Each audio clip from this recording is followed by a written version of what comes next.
All right, well, now that Pyro is out for Cinema 4D and we can create smoke and fire without plugins, I've really been spending a lot of time experimenting with it and seeing what we can do. And so I wanted to show you just kind of what I've gathered so far and really kind of just take a quick look at Pyro and maybe set up a couple of examples. So let's go ahead and get started.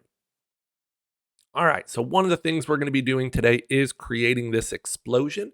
One of the great things about Pyro is that it works with all of the other aspects of Cinema 4D. So you can use vertex tags, you can use forces, it works with dynamics. All of it plays well together. And that's what's really great to see about this and what makes it so powerful. So let's go ahead and dive in here to a new scene.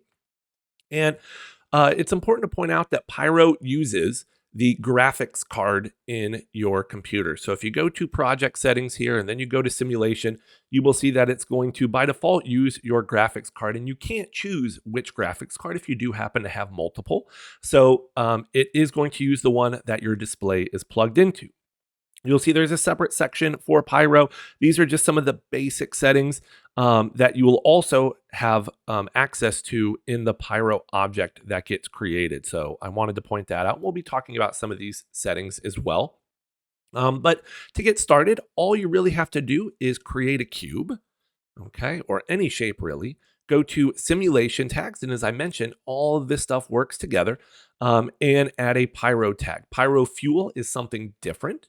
Perhaps we'll get into that, but I will add the Pyro tag, and if I just go ahead and hit play, what do you know? I have fire.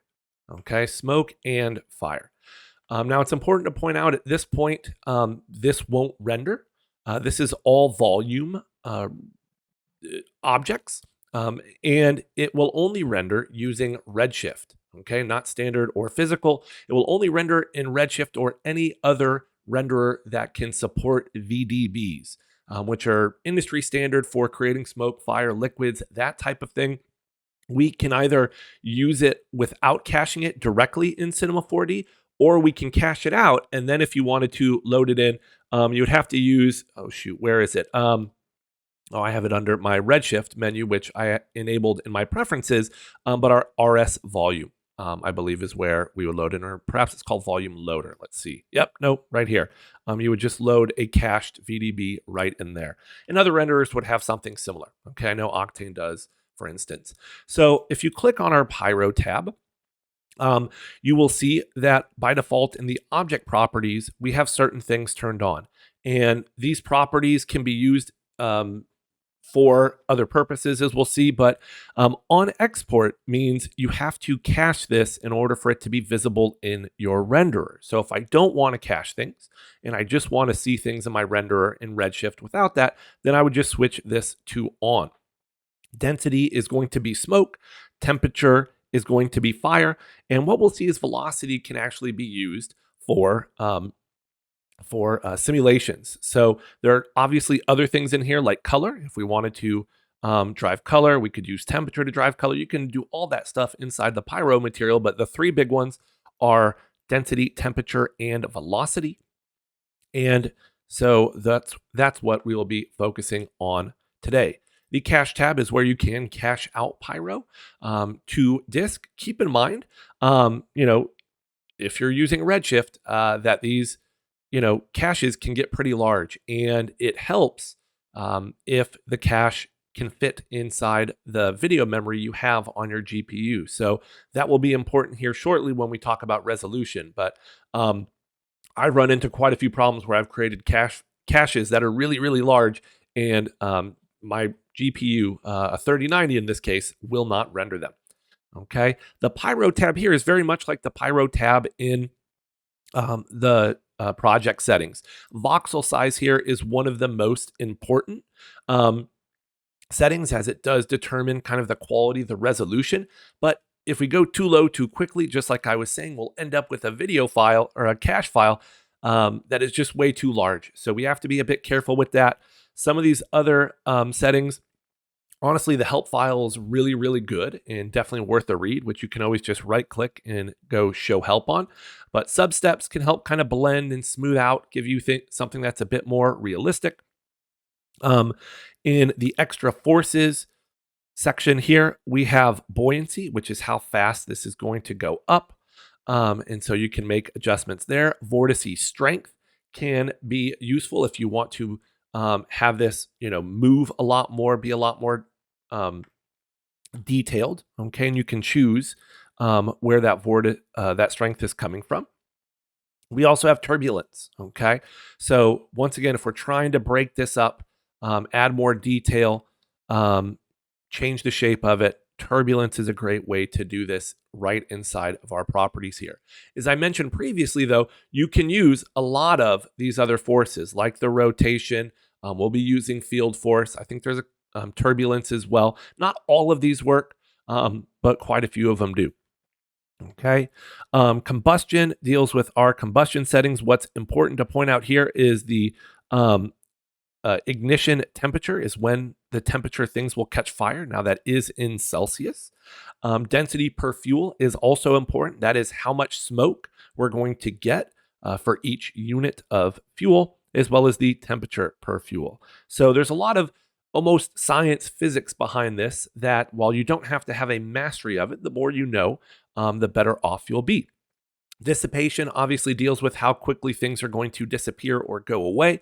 And smoothing is also really important. What I found here is that you get a lot of detail from this, really more detail than you would want. And it can throw off the scale of your simulation because the amount of detail you have is just way too much for a small little cube.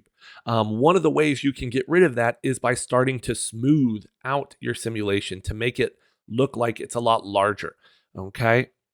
If that makes sense, the scale of the turbulence or the vortice or whatever other forces you might add here, smooth them out so we don't end up with all this super fine detail. And smoothing is one way you can do that. Okay. Couple of other things in the advanced section here. I found the advection mode can also determine how much detail you're getting, with it really kind of being like lower detail to higher detail. So once again, if I'm doing something kind of very large that we're pretty far away from, I may want to go with one of our other options. Not that there's anything wrong with this one. It gives us an incredible amount of detail, but it's too much detail for when you're really close up to something. And I honestly think that's a good thing. I would rather have too much detail and need to dial it back than rather have to add more detail, because that was something I struggled with in other applications like X particles when it came to this stuff. And really, that's about all I got. You can also exclude forces. Okay, so that is a look there. And let's actually start kind of just messing around with this stuff a little bit. So let's say if I want to smooth things out a little bit, because like I said, we would want to get something maybe a little bit simpler. I can increase my smoothing. And that just kind of smooth things out quite a bit. And so I really, really like that for something like this. All right, so that's looking pretty good to me. When we did add the Pyro tag, okay, we also have certain options now on our object. Once again, we have voxel settings, so you can do different voxel settings, say per object. And so that could be helpful if you have something closer, you want to have one voxel size, whereas you may want to have a different voxel size for the overall settings, okay? But I'm going to actually set those to 5 because it can also affect the playback because of the amount of detail. Substeps, that was a setting I mentioned previously that we've seen in there. This is a surface emitter, so it's only going to emit on the surface of the object, okay, with that checked on. Now, the properties we have here, density, temperature, and fuel, all correspond to our smoke and fire. So density is smoke. If you want smoke, have density turned on. If you don't want smoke, have density turned off. You'll see we just get fire.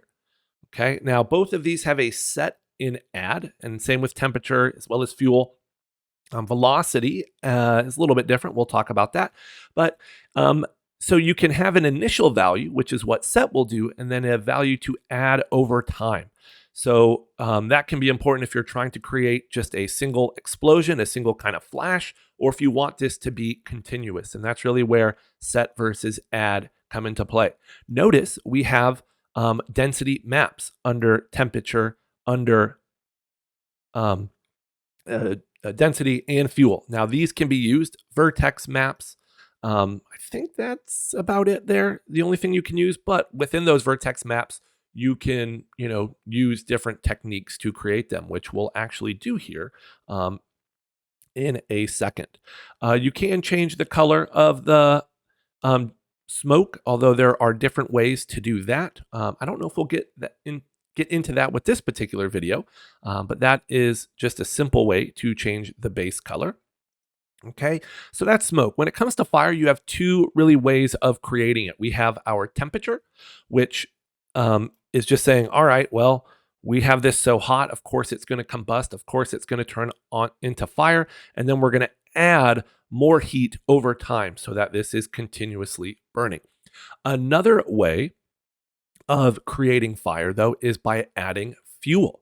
All right, think of like adding gas to a fire. So if I set the add here to 0 and set this really low, okay, you can see we lose a lot of that fire, and then we just have our smoke. Well, we can now add fuel, and fuel is what gives us more of that explosion, all right, because we are having a buildup of whatever, in this case, the gas or fuel, as it converts and gets burned into fire. This has that same set and add. You'll notice, though, that it is continuous, though you could just do a frame range. And so this is going to give you more of that flash. Okay, so you can see that goes away, and then we're left with just something kind of smoldering on fire. Okay, so that is really how fuel works, is it allows us to create more of an explosion. Okay, now velocity is important if you are going to have animated elements. Okay, so in order to do that, you would need to do add to velocity if this object here was going to move. Set to movement, or these others are a bit more specific, but add to velocity is what you want to work with if you're going to animate this. Now, one of the things that can be a bit tricky here is you may see two different things between what you see in your perspective view and what you see when you render, because of just the way this system works at the moment. And I would always trust what you see rendering wise. And that's where it can be a bit confusing if you don't change this. I'm sorry, where is it? The velocity section down here, and it looks like it's doing one thing, but when you render, it's doing something different. If my emitter here was animated, this would be the first place I would look. So there was one other tag. Let's see, let's turn off fuel here. And so I'll just create maybe another object, another cube, maybe scale it down.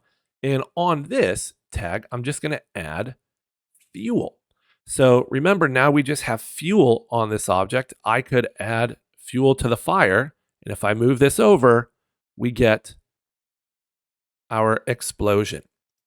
Okay, so that can be another way of controlling this. A little bit, almost like using a match to light a fire. Now both of these things are on fire.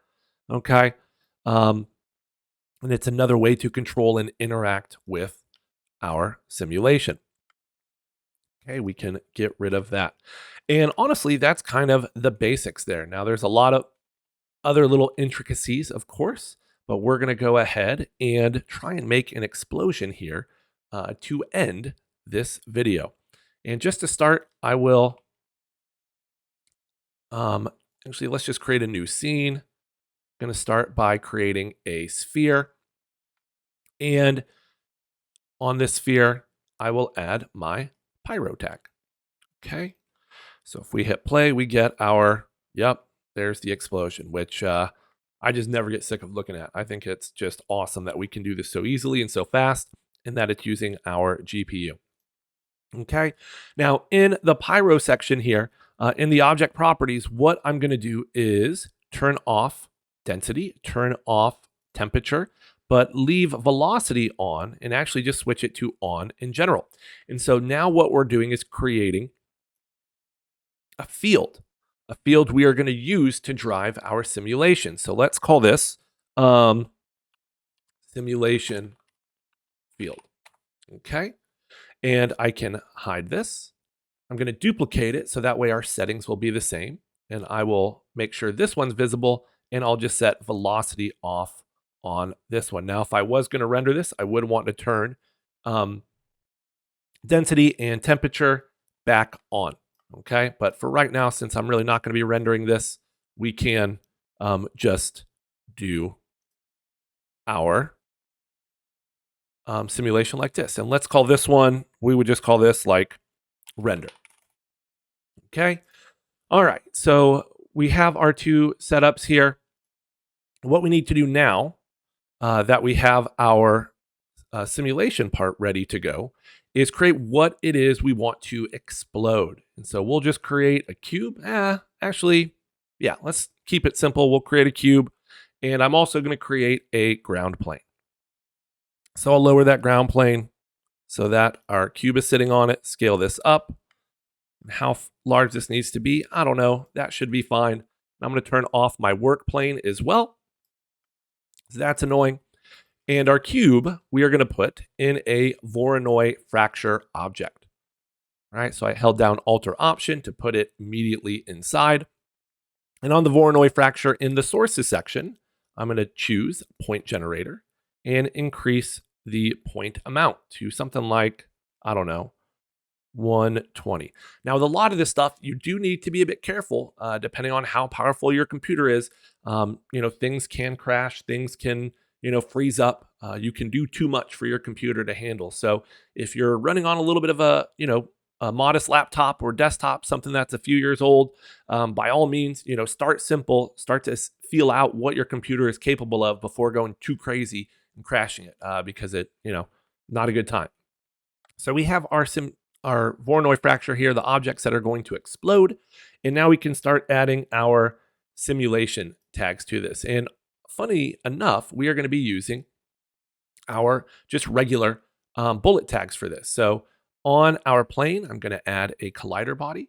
On our Voronoi fracture, I'm going to add a rigid body tag. And so that is going to give us this very, very awesome animation. So not quite an explosion yet. Okay. What we need to do now that we have a simulation is create a field force, which we can create by going to Simulate Forces, Field Force.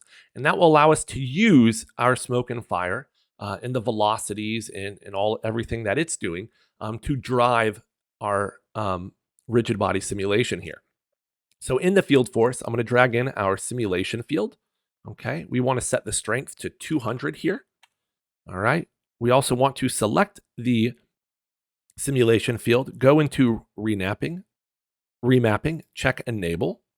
Okay, and in the direction property, we need to switch the length here to normalize, and that's going to let it use each vector that's a part of our field. It's going to give it a lot more strength. And we also want to uncheck invert direction so it pushes things out. And so now we should start to see something. Oh, wait, we don't. There's one other thing we need to do in our project settings. Okay, we need to go to Scene and turn on Simulate Before Generators. Okay, and now we have our explosion. Okay, and that is quite an explosion, perhaps too much of an explosion. And it's because of that normalize, it's really making things probably a bit stronger than I would like. And what we can do to help control this is use a spherical field. Okay, and we can scale this spherical field as far out as we want, but this is going to limit the effect of our explosion. Okay, now honestly, this is a heck of a lot more than what I was seeing previously. So I'm a bit surprised by that, but no matter, we can keep on going here. And so if we wanted to, we could always come into the field force, turn down the strength a little bit. So maybe we can get something, there we go, a little bit better there. Okay, maybe even lower. Man, so crazy that the values here would be so different from one scene to the next. And see, I'm actually not liking that. Oh, maybe that's because it was at 500 instead of 50. All right, well, okay. That's definitely interesting, different, not quite what I was looking for. We'll stick with 200 for right now. What we can do though, as well with this, is we can also make these Voronoi fracture pieces catch on fire, be a part of this as well by just adding a Pyro tag to this. Okay, so adding a Pyro tag to our Voronoi fracture that already has our rigid body tag. And now we're going to get these pieces that are going to be on fire as well. And not only that, they are going to be affected by it, because look how much it just kind of changed things. So now we're getting something that's a lot more interesting. Actually, it looks like a person, not a person, but got some arms and almost like a Groot.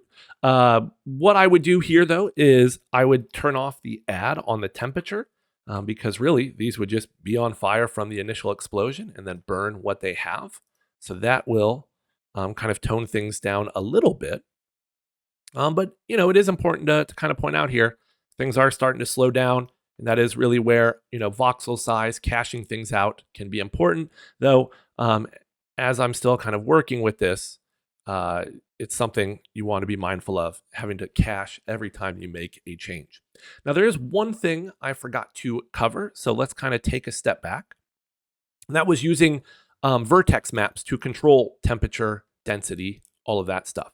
So another scene here, I'll just add a Pyro tag. We'll keep it simple here with our basic explosion. And I'm going to add some segments to this. So actually, I don't need that many. That way, we can have something to work with. I'll make our cube editable, rewind it.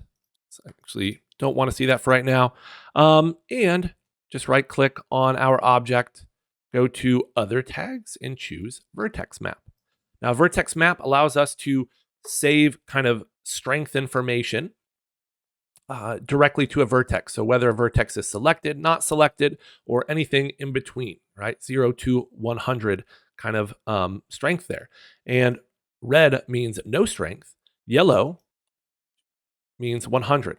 Now, the different values don't always kind of make the most sense in terms of being able to see 0 to 100, but that isn't terribly important for what we're going to be doing here. With our vertex tag selected, what we can do is use fields. So that way, all of our different fields that we've seen and used before, we can create and use to control the strength of our vertex map and whether or not a vertex is selected or not selected. And I'm going to just use a linear field for this. Find that linear field. Where you at, linear field? There it is. Move it off to the side here because it really only matters going this direction, right?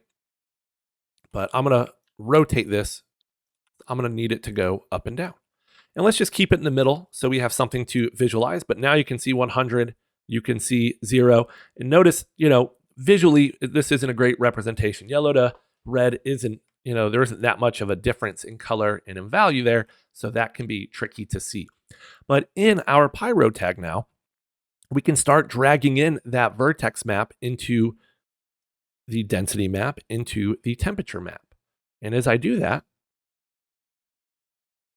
okay, and then hit play, notice that now only the bottom is catching fire. And if I pull this down, nothing is catching fire. And so I can pull this up and it will slowly start to catch everything on fire, right? So this is another way we can kind of art direct the explosion starting or a fire starting. Now, this linear field is very, linear, right? So that's why, the line we're seeing is perfectly smooth. And if you wanted to break this up, there are a number of different ways you could do this. I find adding a random field on top of this can help. But we don't want a random field with this normal blending mode. Instead, we would want to do subtract. So that way, it's only going to work on the places where our linear field is active. And so you can see we're able to get something a little bit more natural and organic. We're not going to get something where it's perfectly uniform, has that straight line going across. Now, I will say, the amount of detail we get with this, right, this map, is dependent on the number of points you have on your object. That's why I wanted to add more initially. So, we have to have something here in order to drive this. The more points, the more detail you're going to get. And just to show that, I will subdivide this maybe a couple more times. There we go. And notice how much finer that detail is, that noise pattern is from the random. And we could have a second field here that kind of eventually cleans everything up and brings it to 100%. But honestly, this works pretty good, right? At least I would think so. Okay. Now, let's talk about the Pyro material to finish things off here, rendering this. I am just going to add a dome light. So let's make sure my renderer here is set to Redshift. And because I'm not going to cache this out, I want to make sure density, temperature, and velocity are on. So what we should see now that I start my IPR is some rendering of our smoke and fire. Wasn't really seeing anything, even though it looked not great to begin with. So let's try opening up our render view, and maybe we'll just cache things out to play it safe. Right. So yeah, nothing there. So we will go ahead and cache things out. I could have swore that was working. Maybe there's something I'm missing, but we'll just cache this out. I will shorten up my frame range here to say something like 30, so this does not take a lot of time. And just going to create a folder on my desktop.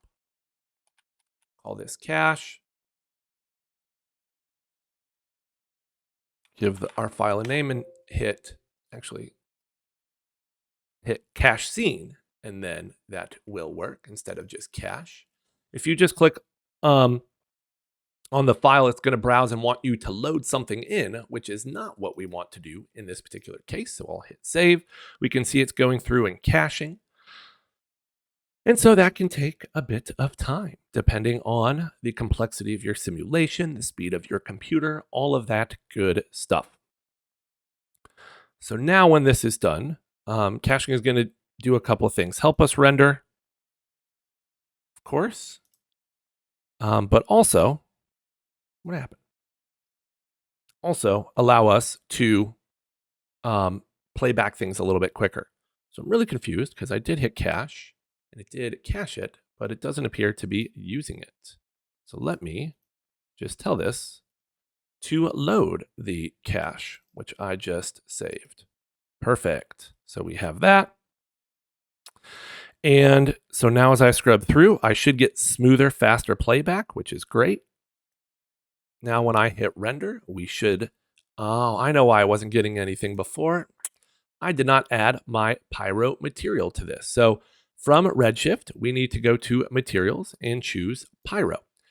And this is a pre-made volume material meant to work with our Pyro thing here.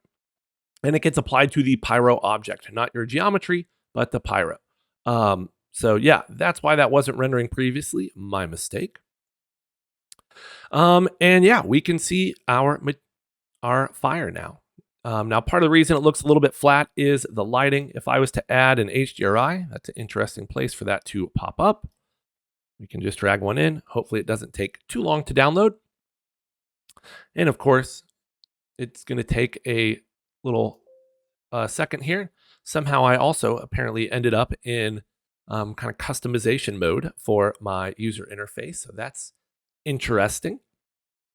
But it works straight out of the box, and I'll show you why that is. But as I mentioned, it's a volume material that is connected the two properties that we need. Those properties that I pointed out earlier in the Pyro option in the object properties, those two that we had set to on or on export. Those are the properties that are being piped directly into our volume here. And so I don't know what happened. So let's clean things up a little bit because this is getting out of hand. There we go. We can bring our, so now we're rendering here instead of, no, that's just the HDRI. Volume material back. And we can select our Pyro volume, and it loaded in the density into our scatter property here, and it loaded in temperature into emission. Okay. Now, what would happen if you created a normal Pyro or a volume material and wanted to use it if you've clicked on presets? And I know this is probably a little bit chopped off, but notice Pyro here. Let's see if we can't just move this a little bit. Maybe. Has those properties right here for you to pull from. And the properties you see here are going to be properties that you've turned on. I'm going to turn that off in our Pyro object here, right? So that's why I was seeing those 3.